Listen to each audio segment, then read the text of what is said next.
فإنك إن لم تعرفني نفسك لم أعرف نبيك.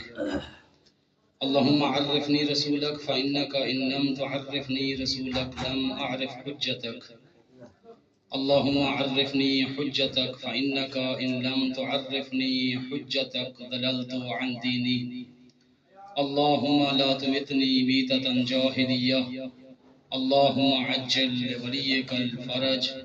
اللهم عجل لوليك الفرج. اللهم عجل لوليك الفرج. برائے تعجیل ظہور امام مل کے سب احباب آواز بلند صلوات.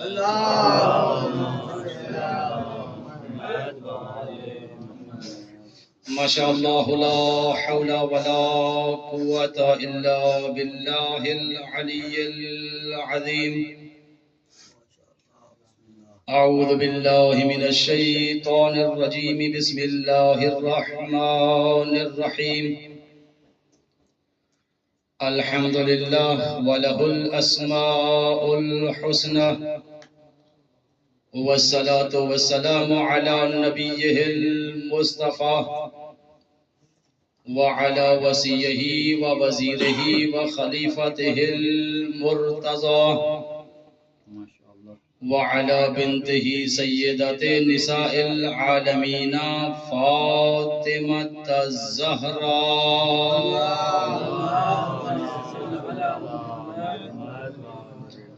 ورحمة الله على محبي الزهراء ولعنة الله على مبغضي الزهراء. أما بعد فقد قال الله تبارك وتعالى في كلامه الأعلى. بسم الله الرحمن الرحيم. يا أيها الذين آمنوا اتقوا الله وابتغوا إليه الوسيلة وجاهدوا في سبيله لعلكم تفلحون. صلوات پڑھیے بر محمد و آل محمد. سامعین مکرم، حاضرین مجلس، ثواب کا پڑھنا عظیم عبادت ہے. احسان سمجھ کر نہیں، ایمان سمجھ کر ملی جلی بآواز بلند صلوات پڑھیے.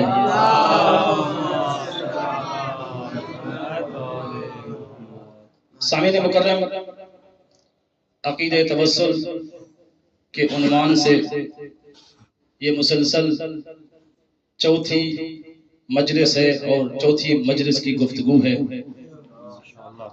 اور ان گزشتہ مجالس میں جہاں میں نے عقید توسل کی اقسام کو بیان کیا ہے اور منکرین وسیلہ کی دلیلوں کو ذکر کیا، ان کو رد بھی کیا ہے، آج انشاءاللہ اسی موضوع کو آگے تسلسل دیتے ہوئے منکرین وسیلہ کی ایک اور دلیل کو ذکر کرنا ہے اور اسے بھی ویسے ہی رد کرنا ہے جیسے کل رد کیا تھا. جو کل کی گفتگو میں میرے ہم سفر تھے وہ بخوبی جانتے ہیں کہ کل کون سی دلیل کو ذکر کیا گیا تھا اور کس طرح اس دلیل کو باطل ثابت کیا تھا. جو نہیں تھے اختصار کے ساتھ بیان کر دوں کہ کل کی گفتگو میں منکر وسیلہ نے قرآن مجید کی ایک آیت کو بطور دلیل پیش کر کے یہ ثابت کرنے کی کوشش کی تھی کہ توسل شخصی جائز نہیں ہے، اور جس آیت کریمہ سے استناد کیا تھا اس نے کہا تھا کہ چونکہ قرآن مجید کی سورہ قاف کی 16ویں آیت ہے جس میں رب کائنات نے ارشاد فرمایا نحن اقرب الیہ من حبل الورید، اور کہا کہ آپ توسل شخصی کے قائل ہیں. اس کا مطلب ہے کہ آپ کہتے ہیں کہ اگر پروردگار عالم سے کوئی حاجت طلب کرنی ہو، پروردگار عالم سے کچھ مانگنا ہو، کچھ طلب کرنا ہو تو کسی ہستی کو وسیلہ بناؤ اور اس ہستی کے وسیلہ سے اللہ سے کچھ مانگو. اس کا کہنا یہ تھا کہ جبکہ قرآن یہ کہہ رہا ہے نحن اقرب الیہ من حبل الورید، کہ اللہ کہہ رہے ہیں کہ میں تو انسان کے اتنا قریب ہوں جتنا اس کی شہ رگ ہے، یا بلکہ یوں کیوں نہ کہوں کہ اللہ کہہ رہے ہیں کہ میں انسان کے اس کی شہ رگ سے بھی زیادہ قریب ہوں. تو اس نے یہ دلیل دینے کی کوشش کی کہ جب اللہ قریب ہے تو پھر دور کی چیز کو وسیلہ بنانے کی ضرورت کیا ہے۔ سامعین مکرم، ہم نے جہاں تفصیل کے ساتھ اس دلیل کو رد کیا تھا اس میں ہم نے یہ گزارش کی تھی کہ اگر اس منکر توسل کی اس دلیل کو غور سے دیکھا جائے تو اس سے توسل شخصی کا انکار تو لازم آتا ہی نہیں ہے، اس سے توسل شخصی کا بطلان تو ثابت نہیں ہوتا۔ ہاں، لیکن اگر اس کم فہم انسان کی اس دلیل پہ غور کیا جائے تو توسل شخصی تو باقی رہتا ہے، لیکن اس کی دلیل کے مطابق اصل عقیدہ توسل کی نفی ہو جاتی ہے۔ توجہ ہے نا سب کی؟ اصل عقیدہ توسل کی نفی لازم آتی ہے، اس لیے کہ اس کی دلیل کا جو محوری نقطہ تھا شاہ جی وہ یہ تھا کہ جب اللہ انسان کے قریب ہے تو پھر دور کی چیز کو وسیلہ بنانے کی کیا ضرورت ہے۔ ہم نے کہا کہ اگر آپ کی اس بات کو دیکھا جائے تو پھر جب اللہ خود انسان کے قریب ہے تو پھر دعا کو وسیلہ بنانا بھی صحیح نہیں ہے، پھر عمل کو وسیلہ بنانا بھی صحیح نہیں ہے، اس لیے کہ جب اللہ خود قریب ہے تو پھر عمل کو وسیلہ کیسے بنائے؟ چونکہ نماز ایک عمل ہے، اگر اللہ انسان کے قریب ہے پھر مسجد میں دور جا کر نماز پڑھ کے نماز کو وسیلہ بنانے کی ضرورت بھی نہیں رہتی۔ تو آپ کی دلیل پہ اگر غور کیا جائے تو اس سے تو اصل عقیدہ منتفی ہو جاتا ہے، جبکہ عقیدہ توسل قرآن کا حکم ہے۔ عقیدہ توسل شیعوں کا بنایا ہوا عقیدہ نہیں ہے، بلکہ یہ حکم قرآنی ہے، اور جب اس کی دلیل کو لیا جائے تو اس سے یہ لازم آتا ہے عقیدہ توسل ہے ہی نہیں، یعنی حکم قرآنی کا انکار، آیات قرآنی کا انکار، جبکہ ہر مسلمان کا یہ عقیدہ ہے کہ کوئی مسلمان ایسا نہیں ہے جو قرآن کا منکر ہو، قرآن کے انکار کو ایمان سمجھتا ہو، بلکہ ہر مسلمان کا یہ عقیدہ ہے اگر کوئی شخص پورے قرآن کا انکار کرے، پورے قرآن کو چھوڑے، اگر کوئی انسان قرآن مجید کی 114 صورتوں میں سے کسی ایک صورت کا انکار کر دے، بلکہ ایک سورہ کو بھی چھوڑ دیجئے، اگر کائنات میں کوئی انسان قرآن مجید کی آیات میں سے کسی ایک آیت کا انکار کر دے، بلکہ آیت کو بھی چھوڑیے، اگر کوئی انسان قرآن مجید کے الفاظ میں سے، کلمات میں سے ایک لفظ کا انکار کر دے، ارے لفظ بھی رہنے دیجئے، ہمارا یہ عقیدہ ہے اگر کوئی انسان قرآن مجید کے حروف میں سے کسی ایک حرف کا انکار کر دے، چاہے وہ حرف گاہی کیوں نہ ہو، ارے حرف رہنے دیجئے، اگر کوئی انسان قرآن مجید کے حروف کے نکات میں سے کسی ایک نقطے کا انکار کر دے، چاہے وہ نقطہ تحت الباہی کیوں نہ ہو، وہ انسان کافر ہو جاتا ہے۔ مفتی صاحب آپ عقیدہ توسل کا انکار نہیں کر رہے، مفتی صاحب آپ آیات قرآن کا انکار کر رہے ہیں، اور جبکہ مسلمانوں کا عقیدہ ہے اگر ایک حرف کا انکار کیا جائے انسان اسلام سے خارج ہو جاتا ہے۔ آپ تو پوری آیات کو کھا رہے ہیں، ایک صلوات پڑھیے بر محمد وآلہ۔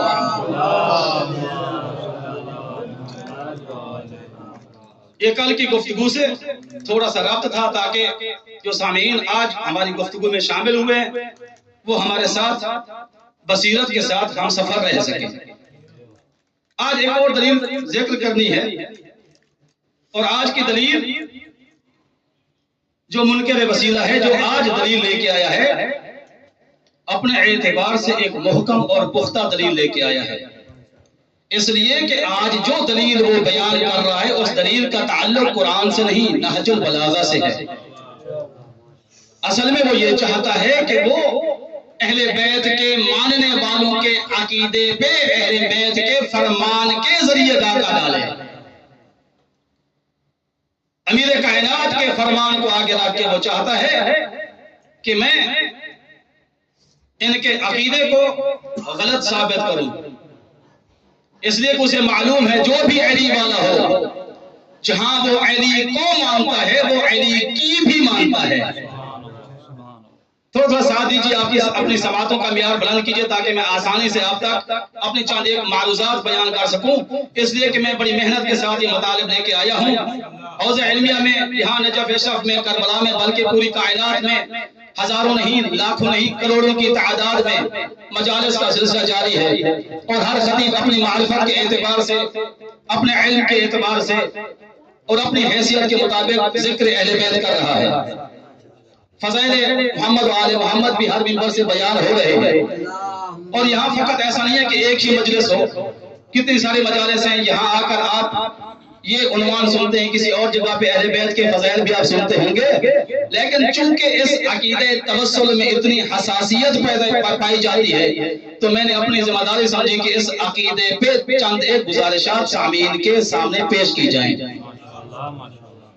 اور ضروری ہے کہ ایسے شبہات، ایسے مغالطے جو شخص آپ کے عقیدے پہ ڈاکہ ڈالے، آپ کو معلوم ہونا چاہیے جو دلیل دے رہا ہے وہ دلیل ہے یا مغالطہ ہے۔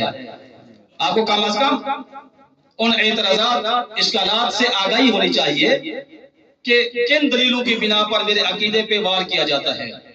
جیسے کل میں نے عرض کیا قرآن مجید کی آیت کے ذریعے، تو آج کی جو دلیل ہے وہ ہے نہج البلاغہ خطبہ نمبر 110، جس میں امیر کائنات نے ارشاد فرمایا، اب اس کو یوں سمجھیے گا کہ ایک منکر وسیلہ توسل شخصی کی نفی کرتے ہوئے امیر المومنین کے کلام کو پیش کر رہا ہے۔ اب میں اس کی ترجمانی کرنے لگا ہوں، کیا کہنا چاہتے ہیں، اس کی دلیل کو امانت داری کے ساتھ آپ کے سامنے بیان کروں گا، اور آپ کے عقیدے کی ترجمانی کرتے ہوئے امانت داری کے ساتھ اسے اخلاق کے ساتھ جواب دوں گا۔ لیکن آپ اسی طرح جیسے ابھی حوصلہ افزائی فرما رہے ہیں، ایسے ہی حوصلہ افزائی دکھائیں گے تو میں بڑے حوصلے کے ساتھ جواب دوں گا۔ سامعین مکرم، امیر المومنین کا کلام نہج بلاغہ سے جب بھی آپ سوشل میڈیا پہ، فیس بک پہ اور یوٹیوب پہ، اس طرح کی جو سوشل میڈیا ہے جہاں بھی عقیدہ توسل کی بحث چل رہی ہوتی ہے، آپ کے سامنے یہ چیزیں آتی ہیں۔ اگر آپ اپنے عقیدے کے بارے میں کچھ جانتے رہتے ہیں تو خطبہ نمبر 110 نہج البلاغہ، امیر المومنین حضرت علی ابن ابی طالب کا فرمان ہے، ان افضل ما توسل به المتوسلون الایمان باللہ و برسولہ۔ علماء بیٹھے ان کو تو ایک ایک حرف یاد ہے۔ ان افضل ما توسل به المتوسلون، منکر وسیلہ کہتا ہے، آپ کہتے ہیں توسل بالدعا بھی جائز ہے، توسل بالعمل بھی جائز ہے، اور توسل شخصی کو بھی آپ جائز سمجھتے ہیں۔ آپ کہتے ہیں کہ اہل بیت محمد وسیلہ ہے، آپ کہتے ہیں علی ابن ابی طالب وسیلہ ہے، جبکہ خود علی نے اپنے کلام میں بتا دیا افضل وسیلہ کون سی چیزیں ہیں۔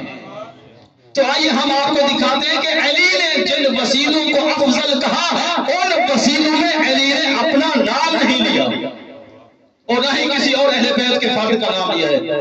ان افضل ما توسل به المتوسلون، وسیلہ اختیار کرنے والے لوگ جن چیزوں کو وسیلہ بناتے ہیں، امیر کائنات فرماتے ہیں ان چیزوں میں افضل وسیلہ کیا ہے؟ الایمان باللہ ہے، اللہ پہ ایمان رکھنا، والایمان برسولہ، اللہ کے رسول پہ ایمان رکھنا، وکلمۃ الاخلاص، کلمہ اخلاص وسیلہ بنتی ہے، واقامۃ الصلاۃ، نماز قائم کرنا یہ نماز وسیلہ ہے، وایتاء الزکات، زکات دینا یہ وسیلہ ہے، والجہاد فی سبیلہ، اللہ کی راہ میں جہاد کرنا یہ جہاد وسیلہ ہے۔ اور آگے ارشاد فرماتے ہیں صوم و شہر رمضان، ماہ رمضان کے روزے وسیلہ بنتے ہیں۔ آگے ارشاد فرمایا والصدقۃ فی السر، والصدقۃ فی العلانیہ، چھپ کے صدقہ دینا اور ظاہری طور پہ صدقہ دینا یہ بھی وسیلہ بنتی ہے، صلۃ الرحم، صلہ رحمی وسیلہ بنتی ہے۔ آگے ارشاد فرمایا وصنائع المعروف، لوگوں کے ساتھ اچھائی اور بھلائی سے پیش آنا۔ تو امیر المومنین نے کتنی چیزوں کو ذکر کیا؟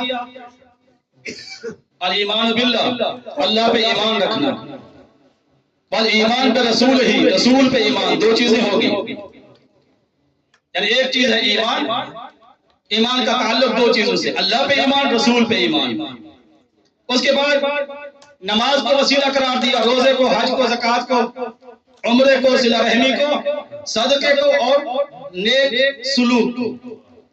اب منکر وسیلہ کہتا ہے اے شیعو ابھی تو پھنس گئے، تیرے ہی امام نے وسیلوں میں سے افضل چیزوں کا ذکر کیا لیکن اپنا نام تو لیا نہیں ہے، تو اب کیسے کہو گے کہ علی ہمارے لیے وسیلہ ہے جب علی خود کو وسیلہ نہیں کہہ رہا؟ ان افضل ما توسل به المتوسلون۔ اب اس کا جواب، اگر آپ کو اس کی یہ دلیل سمجھ آ گئی ہے تو میں آگے بڑھوں۔ جن کو اس کی دلیل سمجھ آ گئی ہے بآواز بلند صلوات پڑھیے۔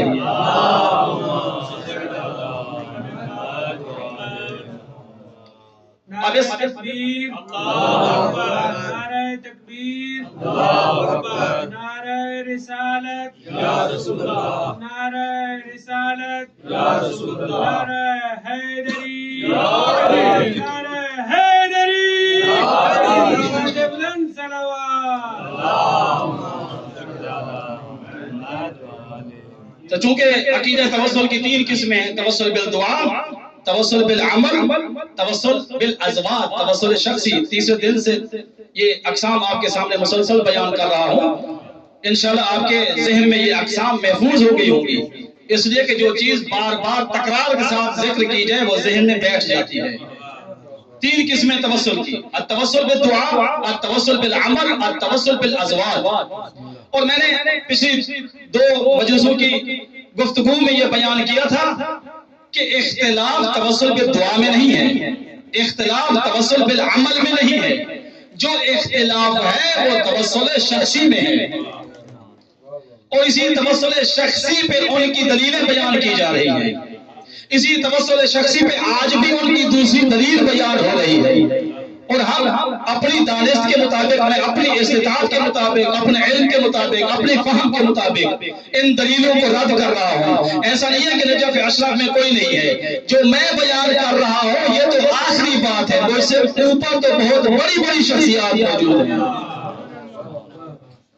جو مجھ سے بہتر انداز میں، علمی انداز میں، استدلالی انداز میں، علمی انداز میں، منطقی انداز میں، فلسفی انداز میں اس منکر وسیلہ کا جو انکار کرتا ہے اس کا اچھے طریقے سے منہ بند کر سکتے ہیں۔ سامعین مکرم، کہا کہ اے شیعہ غور کرو، تمہارے امام نے کیا کہا؟ ایمان وسیلہ ہے، ایمان کا تعلق شخص سے نہیں ہے، ایمان کا تعلق انسان کے داخل سے ہے، اور دعا اور عمل کا تعلق بھی انسان کے داخل سے ہوتا ہے۔ انسان کا اپنا معاملہ ہے، جو انسان کا اپنا معاملہ ہو انسان کا داخلی معاملہ ہے۔ چونکہ اسی طرح توسل کی 2 قسمیں اور بھی کی جاتی ہیں، وسیلہ داخلی اور وسیلہ خارجی۔ چونکہ محض علمی مصطلحات ہیں، میں کوشش کرتا ہوں اجتناب کروں تاکہ بہت سادہ اور سلیس گفتگو آپ تک پہنچ سکے۔ سامعین مکرم، کہا کہ ایمان کا تعلق کس سے ہے؟ یہ توسل شخصی ہے؟ کہا کہ نہیں۔ نماز یہ توسل شخصی ہے؟ نہیں۔ روزہ یہ وسیلہ ہے لیکن توسل شخصی ہے؟ نہیں۔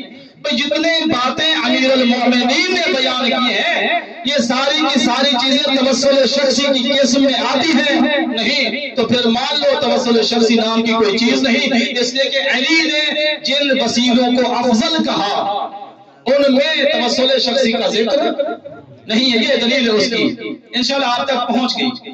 اب جواب دیتے ہیں۔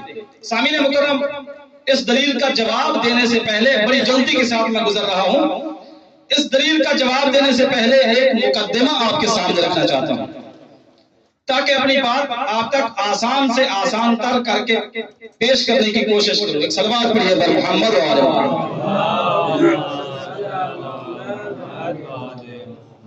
سامعین مکرم، سورہ صافات غالباً 53 نمبر آیت ہے، ارشاد رب العزت ہو رہا ہے سَنُرِيهِمْ آیَاتُنَا فِي الْآفَاقِ وَفِي أَنفُسِهِمْ حَتَّى يَتَبَيَّنَ لَهُمْ أَنَّهُ الْحَقُّ۔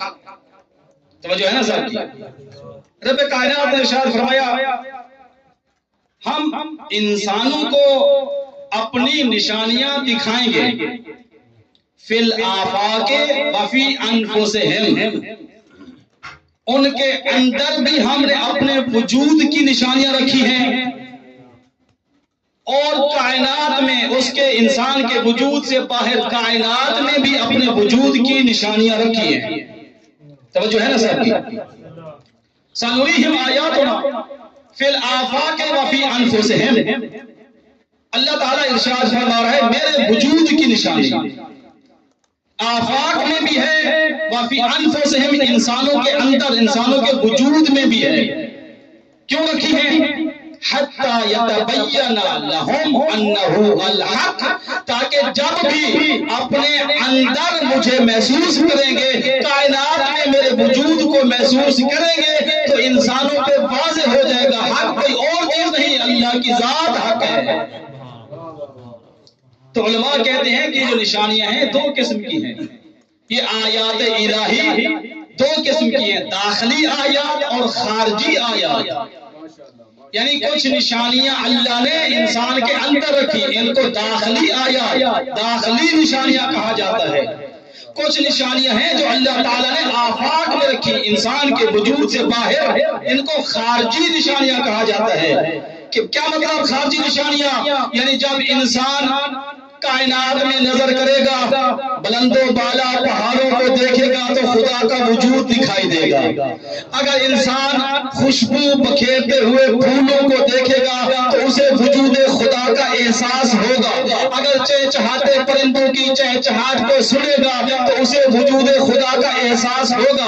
اگر بہتے ہوئے دریاؤں کو دیکھے گا اسے وجود خدا کا احساس ہوگا. اگر وہ چاند کو دیکھے گا اسے وجود خدا کا احساس ہوگا. ستارے بھی وجود خدا پہ دلیل ہے، یہ سورج بھی دلیل ہے، یہ ستارے بھی دلیل ہے، یہ چاند بھی دلیل ہے، یہ انسان کی تخلیق بھی، جتنی بھی مخلوق ہے، جس چیز کو دیکھے گا وہ یہ کہنے پہ مجبور ہو جائے گا اے فلسفے والو تم نے کہا یہ کائنات ایک مادے سے پیدا ہوئی، لیکن انسان تھوڑا غور کرے گا نا کائنات میں وہ کہنے پہ مجبور ہو جائے گا یہ کائنات ایک مادے سے پیدا نہیں ہوئی، بلکہ ایک ایسی قدرت نے، ایک ایسی طاقت نے اس کائنات کو خلق کیا جو علی کل شیء قدیر ہے.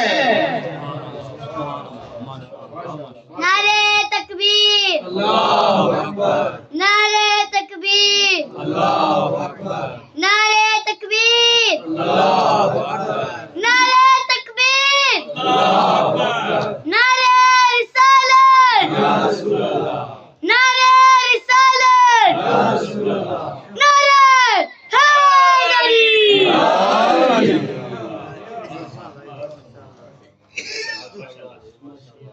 سنریہم آیاتنا فی الآفاق. گفتگو تھوڑی طولانی ہوگی، معذرت چاہتا ہوں، لیکن کسی نتیجے پہ پہنچانا ہے. گرمی کا احساس مجھے بھی بہت زیادہ ہو رہا ہے.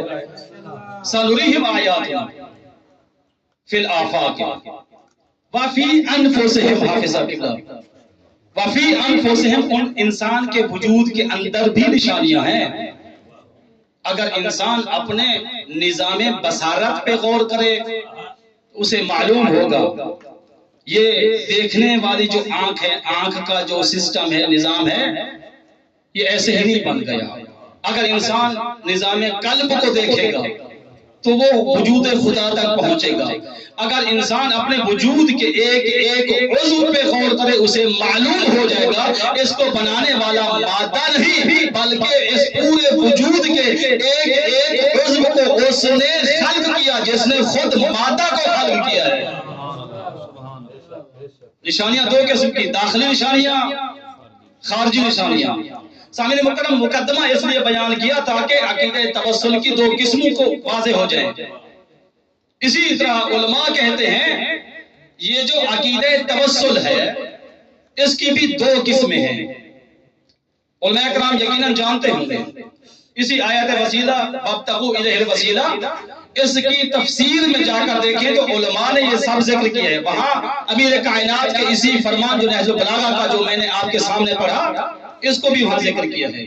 علماء کہتے ہیں وسیلے کی بھی دو قسمیں، ایک ہوتا ہے داخلی وسیلہ، ایک ہوتا ہے خارجی وسیلہ. اب علماء کہتے ہیں منکر وسیلہ نے دلیل کیا دی؟ امیر المؤمنین کے کلام کی. علماء کہتے ہیں اے منکر توسل، اے منکر وسیلہ شخصی، یاد رکھنا جس چیز کو توسل شخصی کے بطلان پہ دلیل بنا رہے ہو. تو نے نہ علی کو سمجھا نہ علی کے کلام کو سمجھا.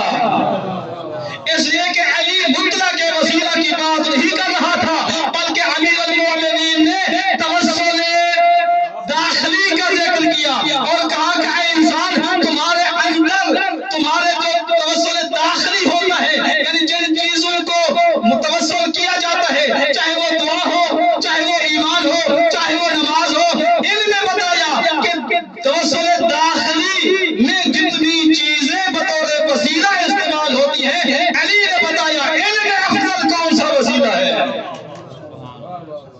قبلہ اپنے سماج پہ نظر کیجئے، ہم اپنے معاشرے میں نظر کریں. اسی توسل کے نام پر لوگوں کی کیا حالت ہو گئی ہے. لوگ اپنے وہم کو وسیلہ بناتے ہیں، لوگ اپنے شک کو وسیلہ بناتے ہیں، لوگ کسی ان پڑھ پیر سے لکھے ہوئے تعویذ کو وسیلہ بناتے ہیں، لوگ منتر کو وسیلہ بناتے ہیں، جنتر کو وسیلہ بناتے ہیں، جنگلی کو. تو امیر کائنات نے بتایا تم تو اپنے وہم و گمان کے مطابق، اپنی معرفت کے مطابق کسی بھی چیز کو وسیلہ بنا لو گے، لیکن علی تجھے بتاتا ہے افضل وسیلہ کون سا ہے. امیر کائنات نے بتایا ان داخلی وسیلوں میں سے افضل وسیلہ یہ چیز ہے، اللہ پہ ایمان لے کے آؤ، نبی پہ ایمان لے کے آؤ، نماز پڑھو، روزہ رکھو، حج کرو، زکات دو. تو علی کیسے اس میں توسل شخصی کا ذکر کرتا، جبکہ یہ ہے ہی توسل داخلی. اور جس توسل شخصی کی ہم بات کر رہے ہیں وہ توسل خارجی ہے.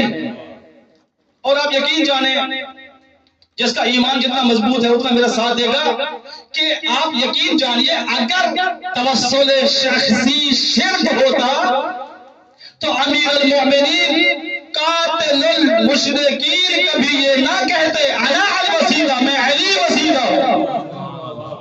تھک کے سن رہے ہیں آپ کہ اگر توسل شخصی شرک ہوتا تو علی خود کو کبھی وسیلہ نہ کہتے. اگر توسل شخصی شرک ہوتا کبھی فاطمہ زہرا سلام اللہ علیہا یہ ارشاد نہ فرماتی نحن وسیلہ فی خلقہ، اللہ کے مخلوق میں ہم اہل بیت وسیلہ ہیں. اور جامع الاخبار یا اخبار علی الرضا کتاب سے ایک روایت ملتی ہے، اگر توسل شخصی شرک ہوتا خود رسول خدا صلی اللہ علیہ وآلہ وسلم کے جنہوں نے اس کائنات میں آ کر لوگوں کو جہالت سے نکالا، کفر سے نکالا، گمراہی سے نکالا، وَيُعَلِّمُهُمُ الْكِتَابَ وَالْحِکْمَةَ، کتاب اور حکمت کی جہاں تعلیم دی وہاں نبی رحمت نے لوگوں کو شرک کی دلدل سے بھی نکالا. اگر یہ عقیدہ توسل شخصی شرک ہوتا خود نبی یہ نہ فرماتا الائمۃ من ولد الحسین من اطاعهم فقد اطاع اللہ من عصاهم فقد عصى اللہ هم حرمۃ الوسطى هم الوسیلہ الی اللہ سبحانہ وتعالی.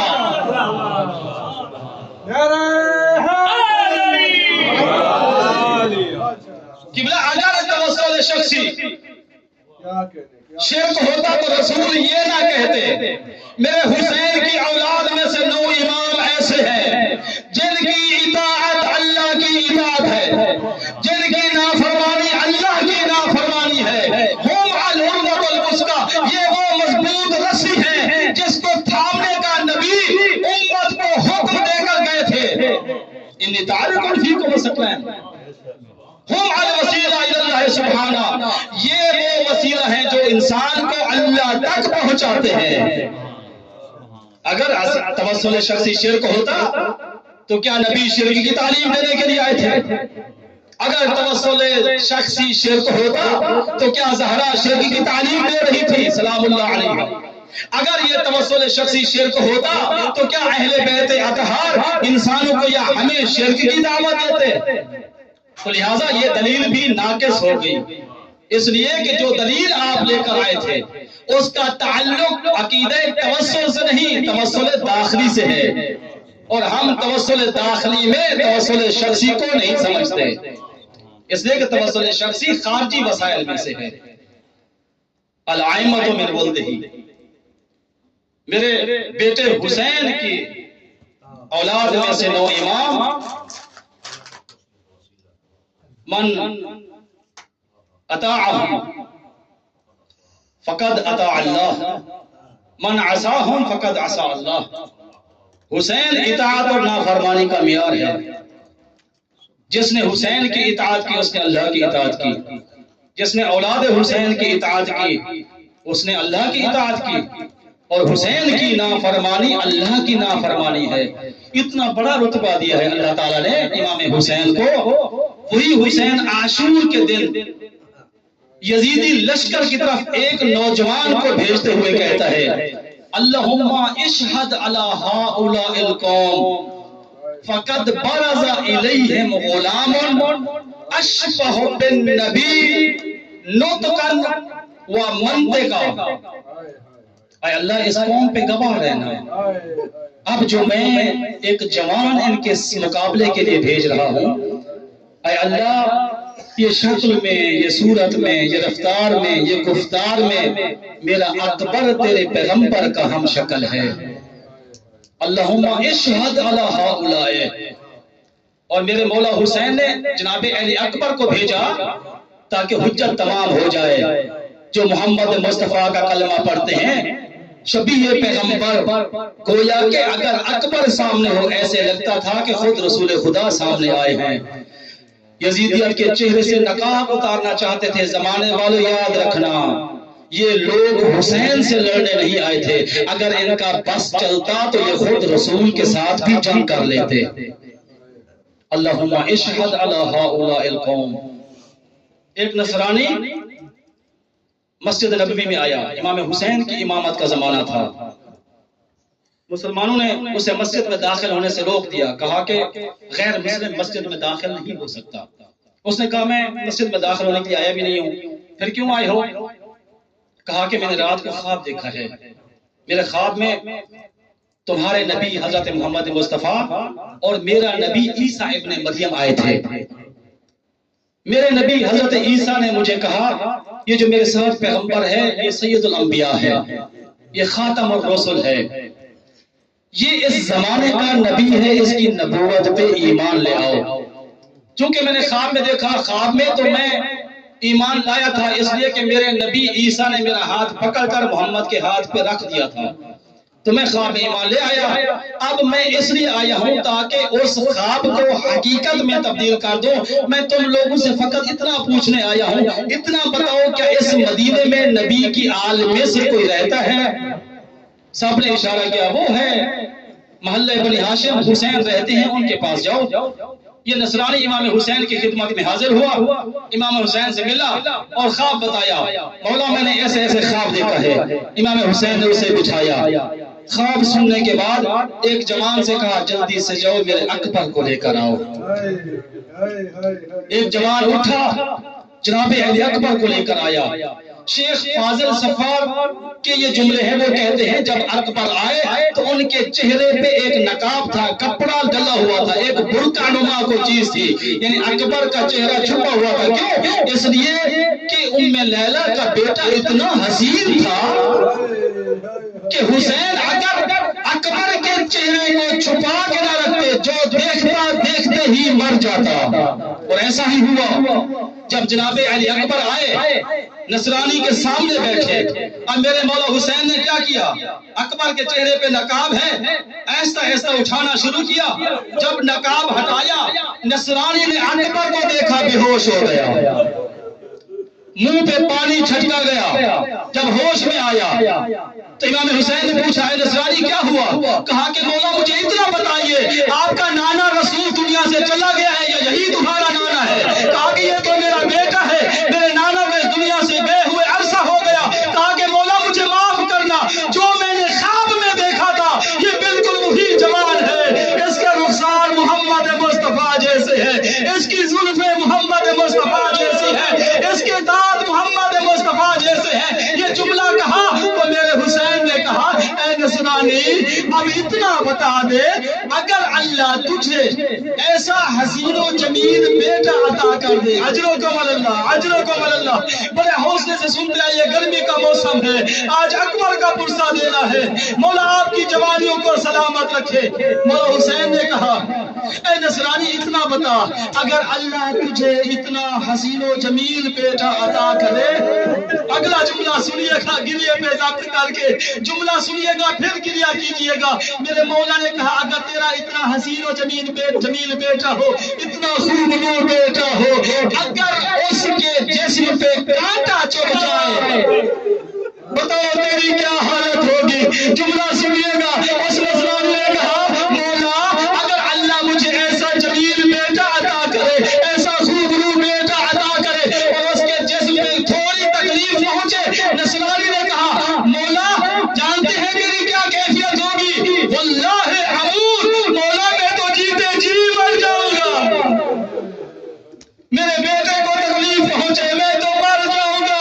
امام حسین نے رو کر کہا اے نصرانی اسی بات کا تو دکھ ہے اگر اللہ تجھے بیٹا دے اسے تھوڑی سی تکلیف ہو تو کہتا ہے تو مر جائے گا. اب اندازہ لگا حسین کی کیا کیفیت ہوگی. مجھے خبر دی گئی ہے انہو یقبل اربل اربا، مجھے پہلے سے بتایا گیا حسین تیرا اکبر میدان کربلا میں ٹکڑوں ٹکڑوں میں تقسیم. اجرکم اللہ.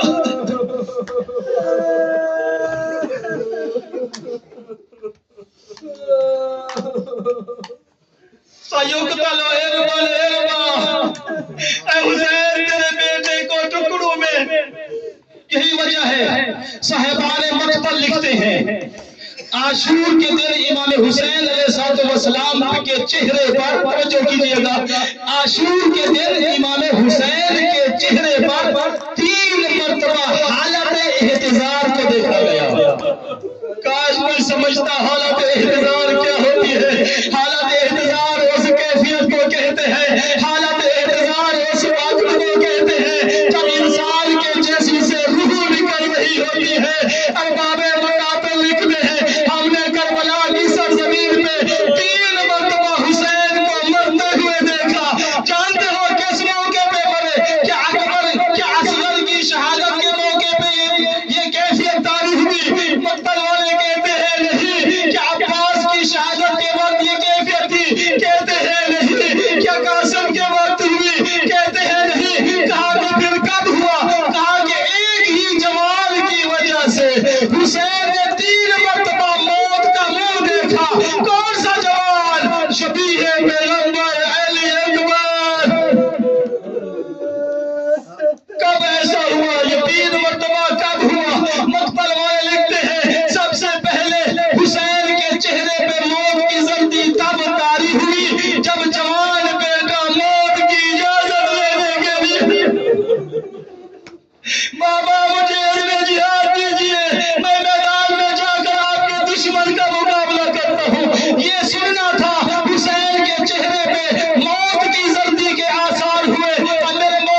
اجرکم علی اللہ. بس ایک اور جملہ سننے کی ہمت بڑھائیے اپنے اندر. اے ارباب اعزاز، دوسرا موقع جب امام حسین کے چہرے پر زردی کے آثار نمودار ہوئے. صاحبان مقتل لکھتے ہیں جب علی اکبر خیام میں ودا کرنے کے لیے گئے،